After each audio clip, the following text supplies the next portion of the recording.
When I was a teenager, I was pretty insecure, just like every teenager is to some degree. And what I found out was that if I could convince really pretty girls to like me, that I'd feel better about myself. And so that began kind of this process, this journey, this lifestyle of promiscuity, of casual hookup culture, of self-identifying as worthwhile because I could influence and use other people as objects to make myself feel better about myself. And so I started to abuse pornography and relationships and my sexuality. And for a while it felt really good, and I felt pretty good about myself, and it was pretty exhilarating. It was fun. You're just a young ball of hormones just exploding all over the place, and so I felt really free and really good.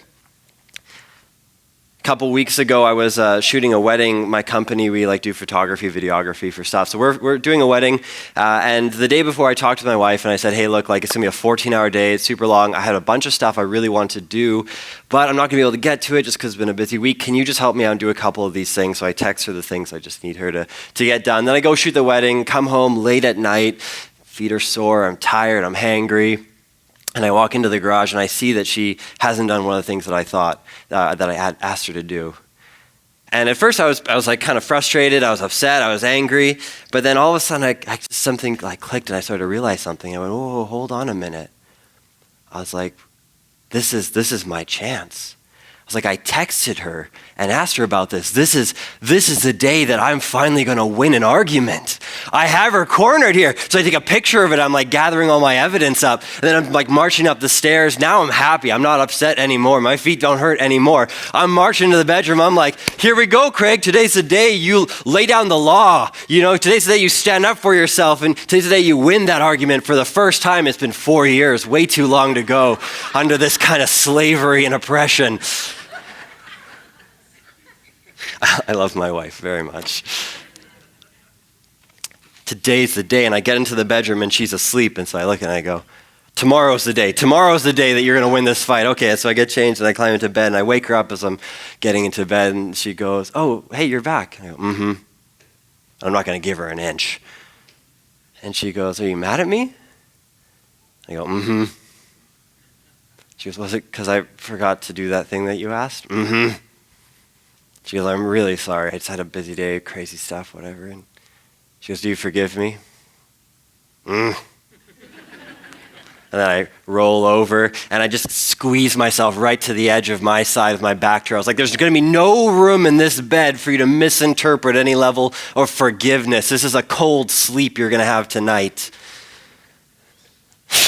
Couple minutes later, I'm sitting there and I'm like, you know what? I'm actually not that comfortable, on my side here. And actually, why am I being punished for this? Why am I only taking up 1/10 of the bed? This is my bed too. I should get 50% of it. And so I'm like, you know what? This is what I'm going to do. I'm going to roll over onto my back and I'm going to take up my rightful amount of bed.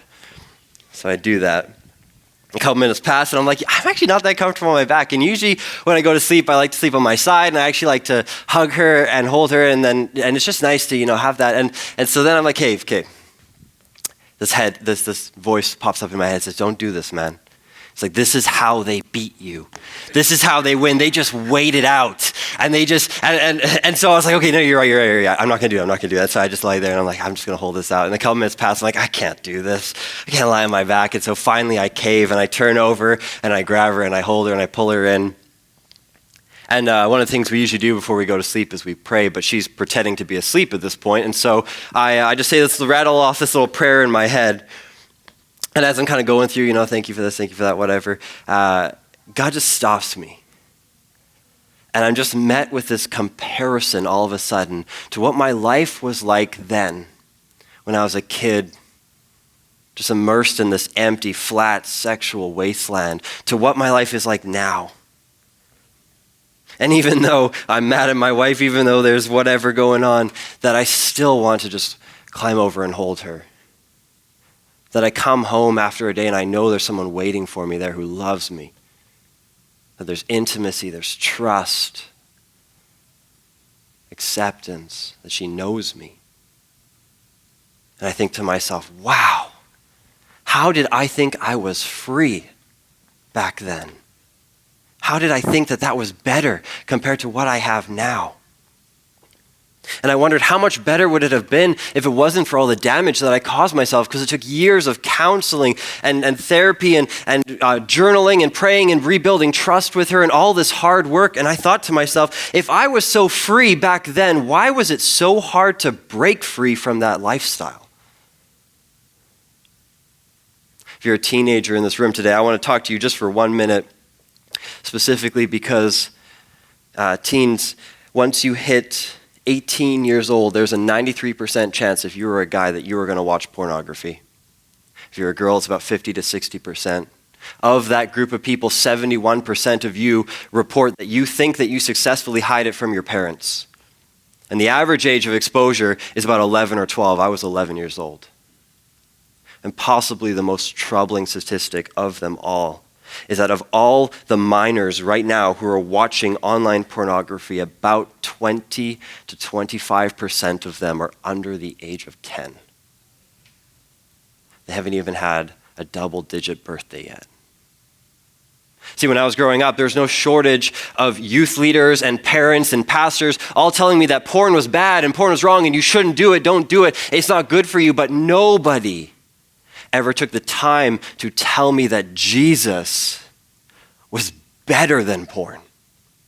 That what Jesus had for me was better than what I was in.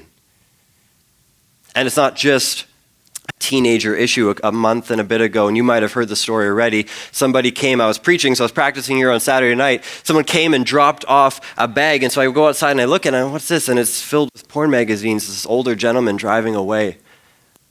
So I go and I throw him out and I come back in, but he wrote this note that he put on the bag.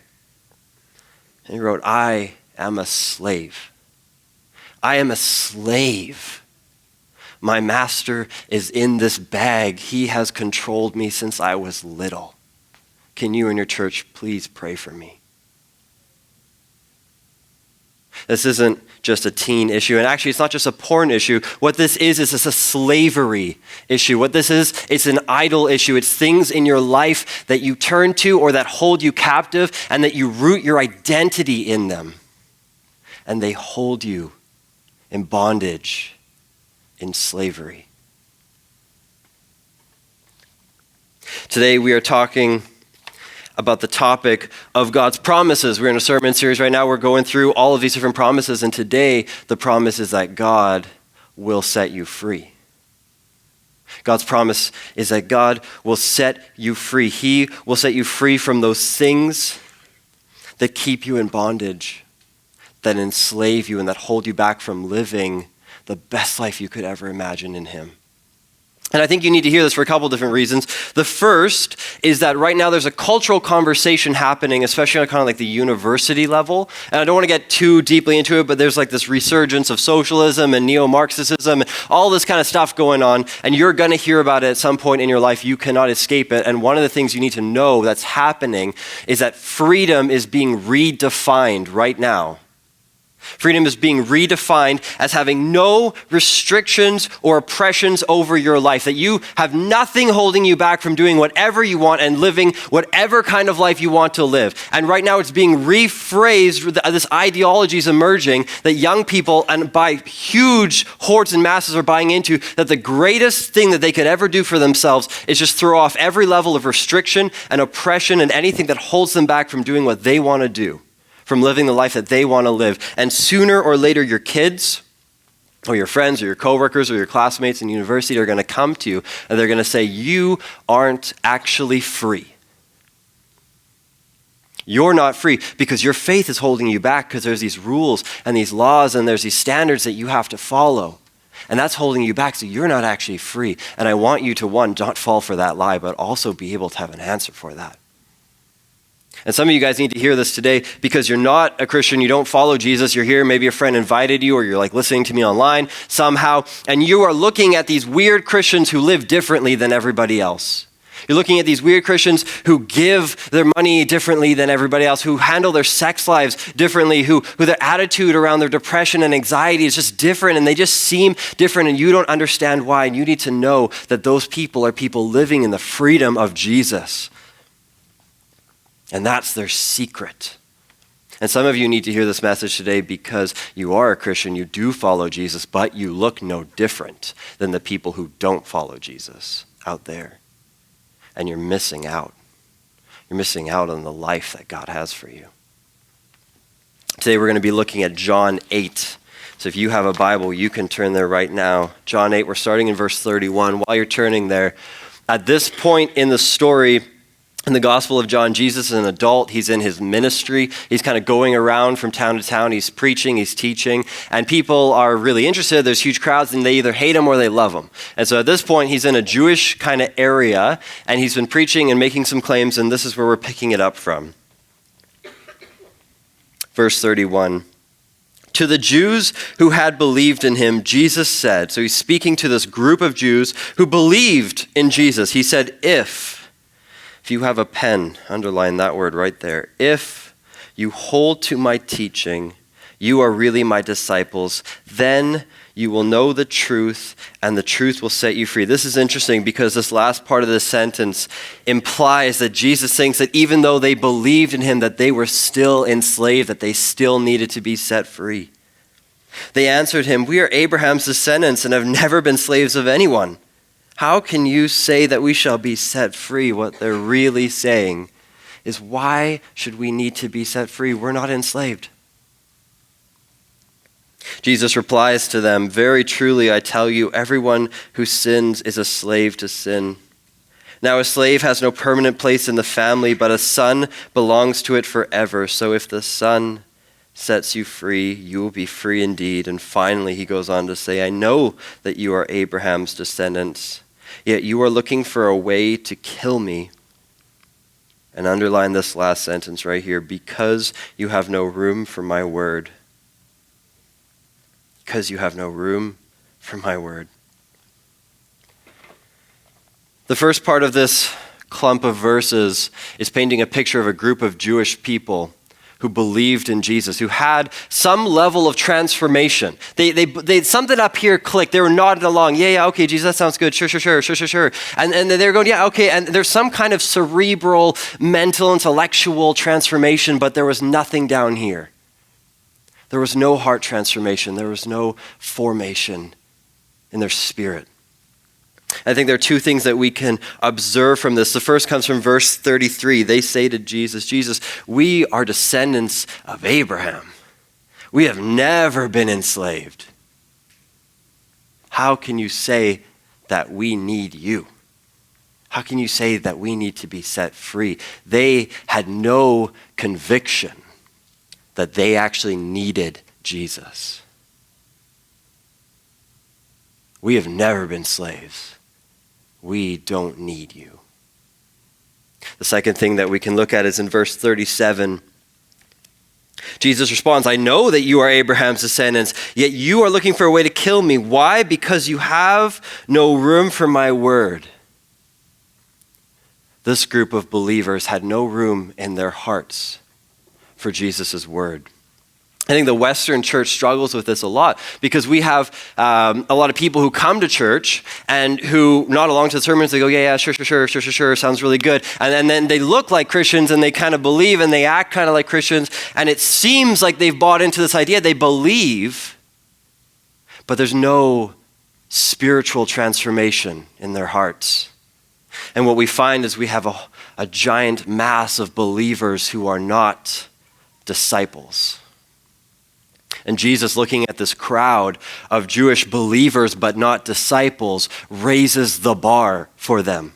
And he says in verse 31, if you hold to my teachings, you are really my disciples. See, we're bad at this in the church because we love to fill the seats. Feels really good when there's a whole room full of people, because even if I can only make a couple of you laugh, if there are a lot, it feels like a lot of people are laughing along to my jokes, and it feels like the room's really full. And then I get to put on the annual report when I put it out for my communication stuff that we have all these people that come to church and all this money that we give and all these really good things, and it looks great. But the greatest lie that you could ever believe is that if you just come to church, if you just give, if you just serve at soccer camp, if you just work really hard not to sin, not to mess up, and you just work really hard to be a good person, that somehow that's going to get you into heaven. Do not fall for that. The core issue of these Jews in this moment is found in verse 33. This is at the very core of their hearts. This is the issue. We are Abraham's descendants and have never been slaves of anybody. We do not need you. And so when Jesus challenges them, when Jesus pokes at the thing that they define themselves with, this group of Jews, they point to their bloodline. They point to their laws and how hard they work to uphold them. They point to all their rituals and their traditions and how hard they have strived to justify themselves. The scene now shifts from the state of this Jewish group to Jesus. And he says in verse 34, Jesus replies, "Very truly I tell you, everyone who sins is a slave to sin." The Bible was written in a different language. This part was in Greek, and then we translate to English. And so sometimes things don't fully come across, and we just have to explain them just a little bit more, the fullness of it. So when Jesus says everyone who sins is a slave to sin, he's not talking about that terrible thing you thought about your kids this morning when you're trying to get them here on time. He's not talking about that time you stubbed your toe and said a word I can't say from up here. He's not talking about those kind of things. He's talking about a better translation of this would actually be everybody who practices sin. Everybody who is in it. Everybody who lives and who follows and immerses themselves. Everybody who is in habitual sin is a slave to sin. And what I think is interesting in this moment is that Jesus chooses to focus in on the sin of slavery. I mean, he could have gone for the political, he could have gone for the economic issues, he could have gone for all these other things that we personally spend so much time on caring about. But instead, Jesus focuses in on the sin. And when they say, "We have never been slaves, Jesus," well, they're obviously wrong. The Jews have been slaves so many times in history. And even in that moment, you could have taken that Jewish crowd, reached into their pocket and pulled out a gold coin with Caesar's face on it, representing political and economic slavery over them. But instead of Jesus focusing in on their political slavery, instead of Jesus focusing in on their economic oppression, Jesus shows us that he focuses in on their spiritual slavery, and in doing so reveals to us that he is not interested in coming to politically revolutionize the world. Jesus didn't come interested in bringing about some economic shakedown. Jesus came to liberate us on a spiritual level. One commentator I was reading about this verse wrote this: Jesus regarded the master they most needed saving from not to be their economic or political oppression, but rather their self-centeredness. These Jews did not need saving from the Romans, but rather freedom from themselves. Verse 35 continues, "Now a slave has no permanent place in the family, but a son belongs to it forever." That doesn't make a ton of sense to us, but it would have made perfect sense to them. And the reason why is because back then what would happen is when you were a son, you'd get married, you wouldn't move out like we do here. You would actually just build onto your father's house and you would join into the family tribe, right? Just get bigger and bigger. You join the family business. It's usually farming and stuff like that. And so that's what you would do. Then that's kind of how you would live, and you would just be a part of your family unit. Now, if something bad happened to you, if you got sick or someone died or you just weren't born, you're born into poverty or whatever, you had two choices. There's no government to take care of you, so you could go sit on the side of the road and die, or you could go to one of these bigger families that is more well situated, and you can go work for them, and they'll provide for you, they'll pay you, and they'll give you a housing, and they'll take care of you and feed you and all those things. And so when we read this, it's like, oh, a slave, like we think of the Civil War and the rights movement and all that stuff, that kind of slave. And it'd be better just to understand it as like a bondservant or like an employee. And so Jesus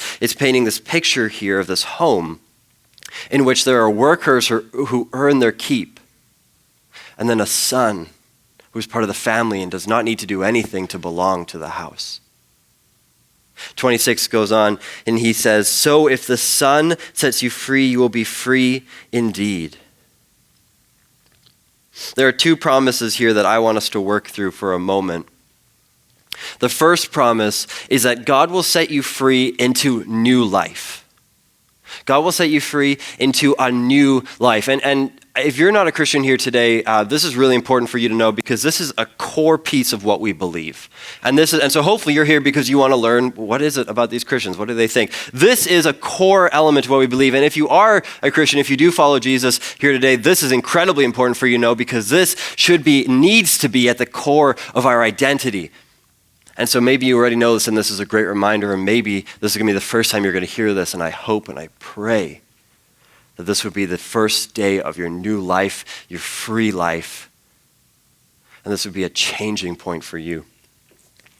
Let me set the stage a little bit. In the beginning, we read in the Genesis account that God created the world and it was good. And so depending on, there's a lot of different ways you can read the Genesis account, and I'm not going to get into that, but God created this garden and it was a plethora of abundance. And not just like physical abundance, but it was actually this amazing picture of family, of belonging, of being known, of walking hand in hand with God in open relationship and with one another in open relationship, and it was beautiful.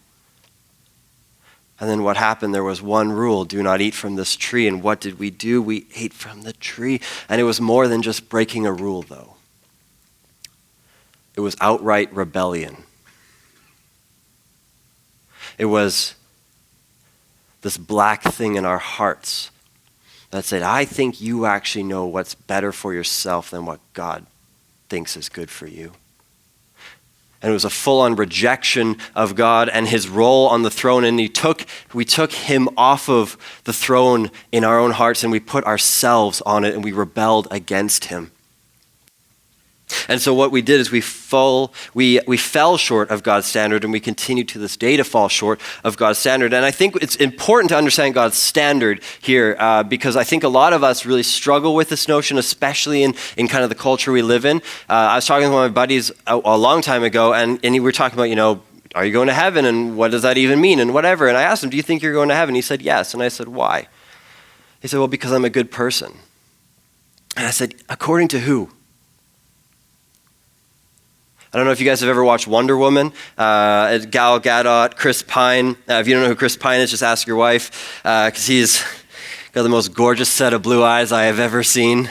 And I can say that because my wife has brown eyes. And so anyway, this movie, that Wonder Woman, I won't ruin it for you, but it's set in this like World War kind of era. And so Chris Pine and his buddy, they have to get into this like German gala to steal something. And so they go steal a German car, and they get into the German outfits, and they look like Germans, they sound like Germans, and they're driving down this bridge over a moat, and they're getting up to the gate. And all of a sudden the driver looks back to Chris Pine, and he says, they have invites.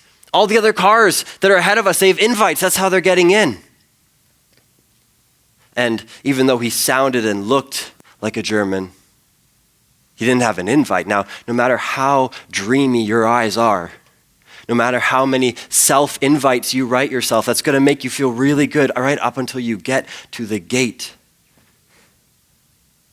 But it doesn't matter what you think the standard is.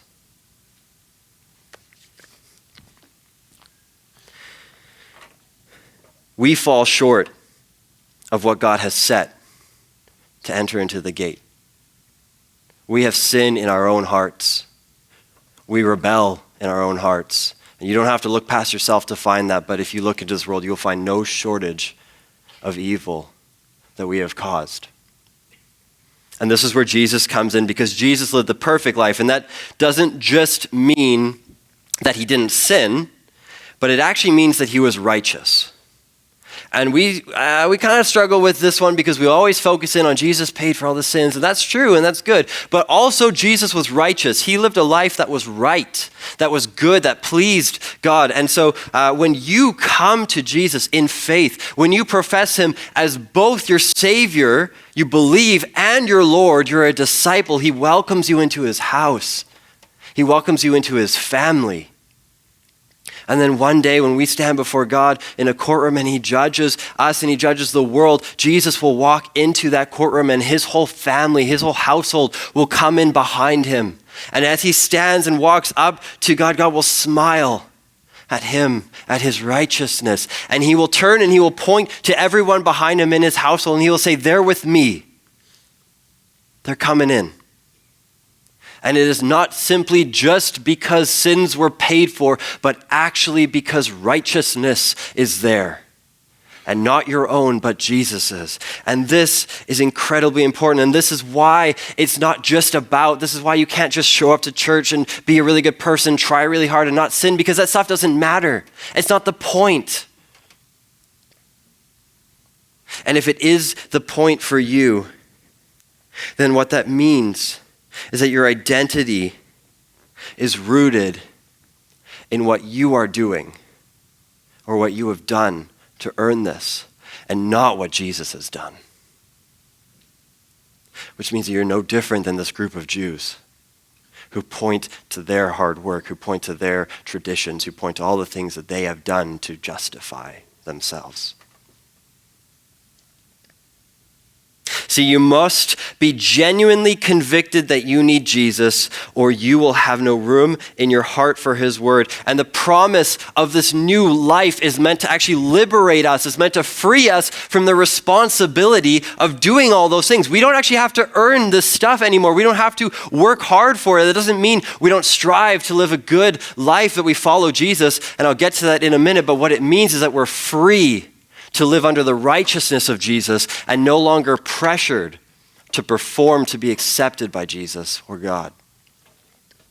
The second promise is that God will set you free to a better life.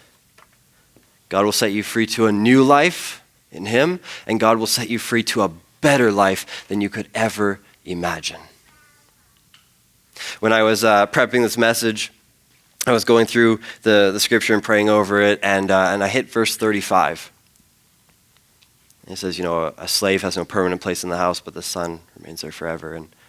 And God just spoke to me in this moment as I'm reading this verse, trying to figure out what does this mean. And he said, Craig, you were a slave. You were a slave in this house. And then I set you free.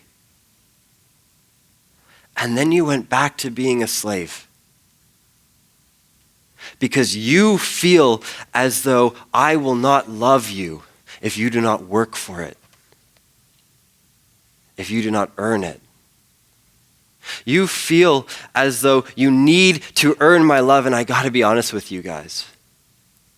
I am petrified to stop being a slave. Because I think deep down in my core, I actually don't believe that God would love me if I didn't work for it. And I think some of you here in this room are in the same boat. I think some of you here in this room work yourself to the core, and you slave over how well you take care of your children, and you slave over how much work you do and how much money you give and all these things and all this performanceism, and you're captured in this perpetual cycle of performance. And deep down somewhere really far in that heart, you are convinced that you wouldn't actually be loved if you didn't do something to earn it.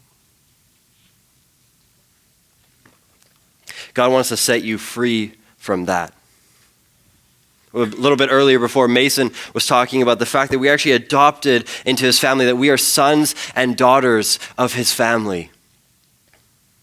See, the slave, the bondservant, the employee, the worker in the house, he has to work to earn his keep. And his place is temporary. But the son doesn't have to do anything. He simply belongs because he is part of the family, because he is loved by the Father, because he is the Father's. And that's an identity piece that some of you in this room, myself included, God knows, need to be set free from. Some of you in this room, you're scared to give up something in your life. You're scared to give up a lifestyle that you lead, that you live, because you're unsure of what God has for you, and you're not actually sure that what God has for you is better than what you have for yourself. Some of you think that what you have for yourself is better than what God has for you. And I need you to know something right now. I need you to know that God knows you, but more than that, that God actually made you. He created, he designed you. He knows exactly your personality, your sense of humor, what you like to do, what your passions, your skills are. He designed you that way. He knows what you are made for, and he knows what you are not made for. And the best possible life that you could ever lead is in the freedom of Jesus. God set you free to a better life than you could ever imagine for yourself.